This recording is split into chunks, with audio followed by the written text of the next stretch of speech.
So we're joined with Democratic political strategist Hank Shonkoff and Republican Betsy McCaughey. She's a columnist for the New York Post and a former lieutenant governor of New York. Nice to have you both here. Thank you. So, all right, who really is to blame? Well, Betsy, you're in my view, the Democrats, who are in the minority in the Senate but have enough votes to control what happens, they're holding the government hostage. It's like mom saying to dad, I'm not going to feed the kids once more, not even one more meal, till you agree to buy a new house or a new car. In other words, they're holding the Republicans hostage on an issue that is totally unrelated to funding the government for 4 more weeks, Hank, so people get their paychecks. Do you agree? I don't agree. I'll tell who's at fault. You know, let's see. The Republicans control the presidency. They control the Senate. They control the House. It takes 60 votes to pass, though. Say 60 votes to pass. It takes 60 votes to pass. The President of the United States, who is a Republican, at least he's a Republican in name, he had a meeting in his office, in the cabinet room. He said X, Y, and Z would occur about DACA. He laid out the plan. He entrapped the Democrats. They took the bait. Guess what? We have a dysfunctional government. And this kind of dysfunctional government, by the way, is not good for anybody. It's not good for Republicans. It's not good for Democrats. It's not good for this great country. Because people overseas look where we have real trouble overseas. Say, what's wrong with these guys? Can't they run their government? They can't run their government. How can they be the most powerful nation in the world? This is not the first government shutdown that we've had. In fact, you experienced one firsthand working for Bill Clinton. I did. What's different? What's different here is that the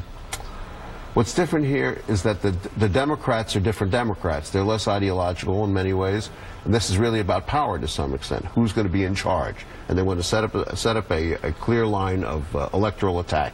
That's not going to work. So we need to get this resolved as quickly as possible. So is a power struggle between Chuck Schumer, the Democrats, period, or the president? Well, the fact is, Chuck Schumer is kind of throwing a tantrum. The Democrats don't have a clear majority in the House or the Senate, so they can't actually initiate or pass legislation. So what are they doing to get attention? They're simply shutting down the government over an issue that is not related to the vote at hand. So DACA has nothing to do with the federal... Of course not. It doesn't have anything to do with funding the government for the next 4 weeks. That's the only issue in this bill. Let's pay everybody for 4 weeks while we decide how to write the budget. That's true, but there's a moral argument involved. DACA is a moral argument. The idea of throwing out of this country hundreds of thousands of people with whom we spent, even if you take the compassion out of it, we spent millions and millions and millions of dollars to educate them, help them become part of society. They're functional. They're doing extraordinary things. You just throw them out in the street. There's something wrong about that. So the president is saying that, you know, the Democrats did this because basically it was his 1-year anniversary. It was a present, he said to them, even though the economy's doing well, unemployment at its lowest ever. Right, but was it a way to kind of zing him when things are starting to move in the right direction? I think so, but let's do viewers a favor and let them know that this shutdown is probably not going to affect them.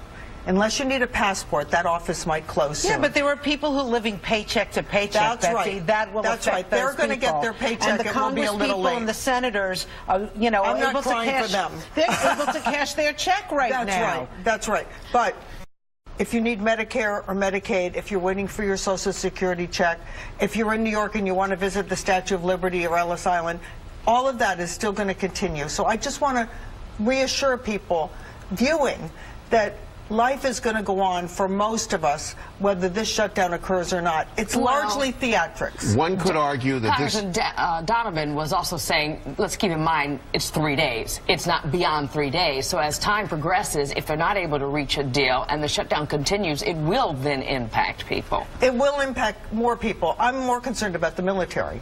Okay. But because certain federal employees, including those in uniform, have to keep working and their pay will be delayed. But taxpayers are the big losers because all these offices are shut down, nothing gets done. And then when those folks go back to work, they get their paychecks, and what happens? All that money has been spent getting nothing done.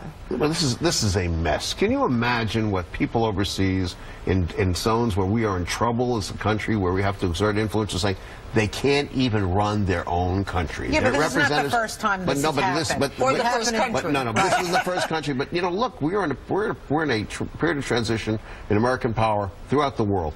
Can you imagine Look at the people are looking at this, and the communication is saying, "What is this?" Just thinking that as a government, as the United States, that we don't have our act together. We just don't. We look awful. But you know what? If Congress and senators by not requiring gave up 60 votes. their paycheck, right, and whether their paycheck was on the line, right, like some of these other people, do you think we might have had a quicker, vote? I think you probably would have. Nobody. Right. Look. Cash is king, right? A guy with a good It's a good idea. It's a good idea. But also, Mitch McConnell can fix this problem. He doesn't have to wait for the 60 votes. There is nothing in the United States Constitution that requires 60 votes to pass any law. That's a Senate rule. That's Senate rule. Good old boys have imposed, and he can get rid of it and get this government moving again. So guess what? Would he be subject to some kind of backlash for doing that? Backlash only among the career politicians. The rest of America would like to see government operate according to the United States Constitution. This is partisanship at its worst, and it should end quickly for the benefit of the nation. That's the bottom line. Where is the patriotism? where are the patriots who are going to stand up and say, look, this is just plain not good. It's wrong for America. It doesn't help anybody, and it doesn't speak to the best of us. And people don't like politicians to begin with. Right. Correct. And this is just another... It's awful. I know. It's awful. So if you could look into your globe, what's going to happen today? What's going to happen today? Probably nothing. But I'll tell you what, Washington Post poll today has Democrats at a 16-point advantage among independents alone, which tells you what could happen in the fall. They need to resolve this quickly, or the Republicans may be in for some surprises in the voting booth. In the midterms. All right. Thanks, Sheinkoff. Betsy McCaughey, always nice to have you here. See if we can all come together on this couch.